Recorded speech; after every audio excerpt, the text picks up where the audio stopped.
안녕하세요. 초등학부모 대표 채널 엄빠TV의 짜장쌤입니다. 지난 시간에 이어가지고요. 이번 시간 역시 가정에서 우리 엄마 아빠들이 아이들의 국어 능력을 높여줄 수 있는 게임과 또 활동들이 어떤 게 있는지 좀 중심으로 이야기를 좀 나눠보겠습니다. 지난 영상에서 제가 세 가지를 안내를 드렸었죠. 그렇죠. 아이들의 창작 능력과 상상력을 자극할 수 있는 이야기톡이라는 이야기, 그리고 아이들의 생활과 어떻게 보면 약간 상담 기법적인 내용들도 좀 들어가 있죠. 그리고 그게 일기의 소재로서 활용할 수 있는 그런 감정 카드와 그리고 5줄 일기 쓰는 법까지 안내를 드렸습니다. 자, 이번 시간에 안내 드릴 첫 번째입니다. 자, 바로 국어 공부의 가장 밑바탕이 되고 핵심이 되는 거 뭐죠? 맞아요. 어휘입니다. 이 어휘를 많이 아느냐에 따라서 아이들이 얼마만큼 수준 높은 책을 읽을 수 있고, 그리고 아이들이 말하는 거에서도 소위 고급적인 어휘들을 사용하면서 설득력 있게 논리적으로 이야기할 수 있느냐에 대한 중요한 부분이죠. 그래서 이 어휘력을 아이들이 어떻게 기르는지, 그리고 어떻게 익히고 암기하는지, 하지만 그 부분이 재미있게 할 수 있는 방법은 없는지에 대한 고민입니다. 자, 그래서 이번에도요, 집에서 엄마하고 아빠 그리고 아이들이 함께 모여서 고피씨라는 보드게임 한번 해보셨으면 좋겠습니다. 많이 들어보셨죠? 고피씨. 아이들이 더 잘 알아요. 학교에서도 이 고피씨를 아주 많이 한다고 하죠. 그래서 이 고피씨 보드게임을 사서 아이들이 같이 엄마하고 해나가면서 이 게임을 통해서 자연스럽게 그 내용들을 습득해 나가는 것이죠. 아이들은요, 게임과 활동을 통해서 자연스럽게 배우는 것에 상당히 익숙해 있습니다. 그리고 초등 단계에서는 그게 가장 효과적이에요. 마치 노는지 공부하는지, 노는 게 공부고 공부가 노는 것 같은 그런 느낌인 것이죠. 고피씨의 수수께끼, 속담, 그리고 의성어, 의태어, 한자, 정말 많은 컨텐츠들이 있거든요. 거기에 한국사도 있고 세계사, 수도 이런 것들이 되게 많이 있어요. 고피씨 보드게임을 구입하셔가지고 가족들하고 같이 둘러 앉아서 한번 해보시기를 추천을 드립니다. 게임 내용 간단합니다. 열면요, 카드들이 있어요. 자, 수도를 예를 들면 서울이라는 카드가 2장이 있고요, 도쿄라는 카드가 2장이 있고 베이징이 2장이 있어요. 자, 카드를 쭉 1인당 5장씩 나눕니다. 그런 다음에 목표는 뭐예요? 내가 가지고 있는 카드 중에서 예를 들어 모스크바, 도쿄, 베이징, 서울, 그리고 워싱턴이 있다고 했을 때 가지고 있는 카드들의 똑같은 카드를 한 장 더 가지면 득점하는 겁니다. 그래서 야, 너 서울 있니? 그 사람이 가지고 있으면 그 서울이라는 카드를 받아서 자신의 득점으로, 없으면 중간에 있는 카드를 한 장 습득하는 아주 단순한 게임입니다. 그래서 고피씨라는 공식 홈페이지 또는 그 유튜브를 통해서도 충분히 그 게임 방법을 아실 수 있으니까요. 요 고피씨에 대한 보드게임을 구입을 하셔서 때때마다 아이들하고 한번 즐겨보시면 좋을 것 같아요. 캠핑 가시거나 또는 아이들하고 어디 여행을 가셨을 때 요 간단한 카드 한 3장 정도, 테마만 다른 카드만 가져가셔도 충분히 즐거운 시간이 되실 수 있을 거라 생각이 듭니다. 자, 다음 두 번째입니다. 한자입니다. 우리나라 말의 약 70% 정도 한자어로 구성이 되어 있지 않습니까? 그래서 이 한자 검정 능력 시험, 한자 능력 시험을 아이들이 준비를 해보면 상당히 도움이 될 것 같아요. 그래서 8급, 7급, 6급 그 이상도 괜찮습니다. 그래서 아이들이 천천히 좀 익혀나가면 좋을 것 같아요. 집에 한자 쭉 그 큰 보드, 벽에 붙이는 보드판을 하나 좀 구입을 하셔가지고 자연스럽게 아이들 눈에 좀 노출될 수 있게끔 해주시고, 한 초등학교 3학년쯤 돼서부터 한일, 두이, 날일, 달월 함께 아이들이 좀 써나가면서 배워나가면 좋을 것 같습니다. 그래서 4학년부터는 관련된 시험의 가장 최저 등급부터 한번 시험을 치고요, 5학년 때부터 한 번 더 급수를 올려서 시험을 보면 어떨까 하는 생각이 듭니다. 그래서 한자에 대한 이해가 있으면 그 여러 가지 파생된 다른 단어들을 우리가 알 수가 있잖아요. 그죠? 자, 단절. 이 단자는 끊을 단자를 얘기하는 거야. 단기간.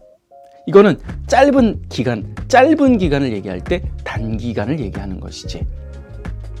자, 숫자는 무슨 숫자야? 물 숫자야. 그래서 수도. 그지?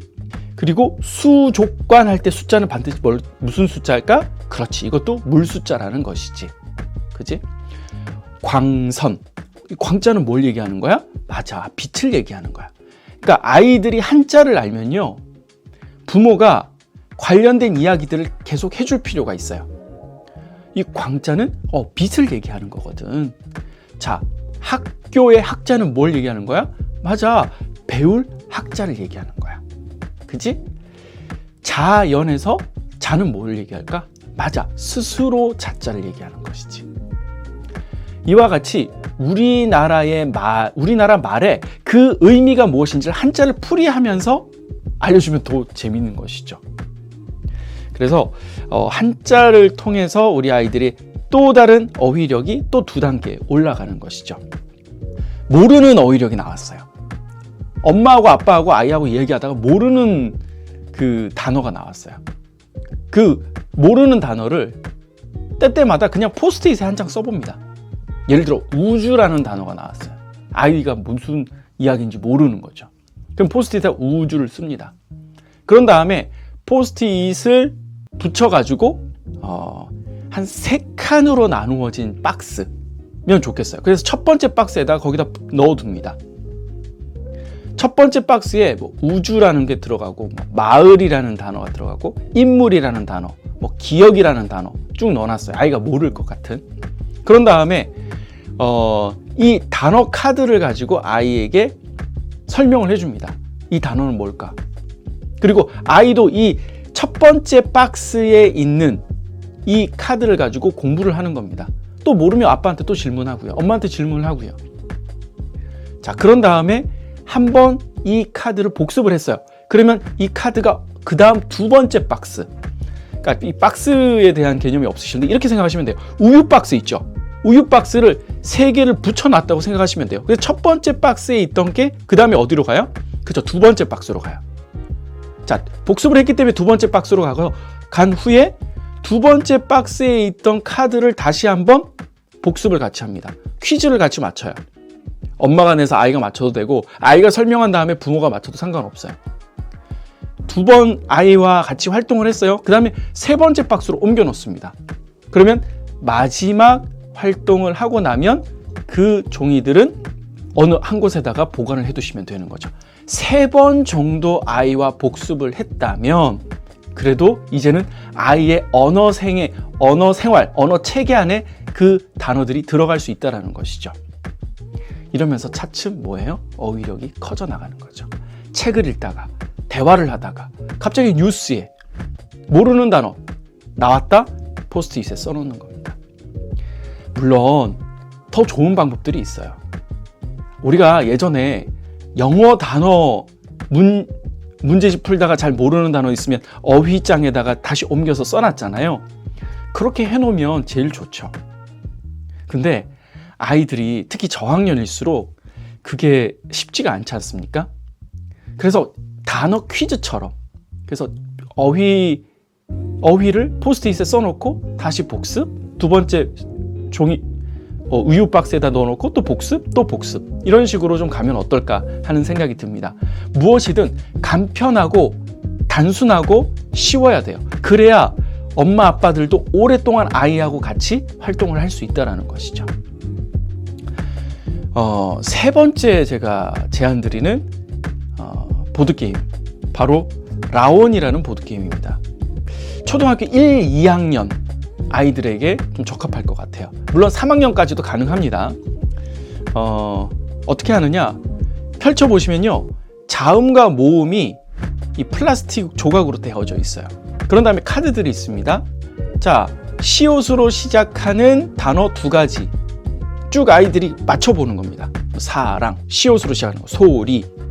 이런 것들을 아이들이 카드를 가지고 미션으로 해서 빨리빨리 조합을 해 나가는 그러한 활동들인데요. 이제 이런 게 조금 익숙해지면 그 다음에 뭐예요? 아빠랑 엄마랑 끝말잇기도 할 수 있는 것이고 그렇게 하는 것이죠. 그래서 아이들하고 같이 이러한 어휘력을 키울 수 있는 활동들이 좀 집에서 재미있게 좀 이어졌으면 좋겠다라는 겁니다. 우리 2022 개정 교육과정에서도 보면 한글, 즉 문해력에 대한 내용들의 수업 시간이 30시간 이상 대폭 늘어나게 됩니다. 우리가 코로나를 겪으면서 아이들의 기초 학력의 저하가 왔다라는 판단을 한 것이죠. 기초 학력, 문해력, 그 가장 맨 밑에 있는 기본이 되는 것이 뭡니까? 바로 어휘력입니다. 어휘력은 자연스럽게 스며들어야 됩니다. 습득돼야 되는 겁니다. 기억하는 것이 아니에요. 그렇죠? 일상생활에서 쓰는 여러 가지 어휘들을 가지고 아이들이 자연스럽게 자기 언어 생활에 적용시킬 수 있도록 해주는 게 중요하다는 것이죠. 자, 기억하시죠? 어떻게요? 3가지입니다. 어휘력 증진을 위해서 포스트잇, 우유곽 3개를 두고 복습. 2번째 뭐예요? 고PC, 아이하고 같이 다양한 분야의 컨텐츠의 어휘들을 가지고 게임을 해보는 것이죠. 3번째, 1학년, 2학년 아이들을 위해서 뭐예요? 라온이라는 정확한 한글 쓰기 보드게임을 해보시기를 추천드립니다. 오늘 한번 또 내일 한번 차근차근 쌓아 올라가시면 가끔 이런 생각이 듭니다. 우와, 우리 아들, 딸이 이런 말도 알아? 라고 말이죠. 그게 바로 보람이고요, 행복입니다. 자아 존중감을 높이는데 가장 중요한 게 뭐예요? 성취감이죠. 그 성취감을 한 단계 한 단계 올리시면 좋겠습니다. 엄빠TV였습니다.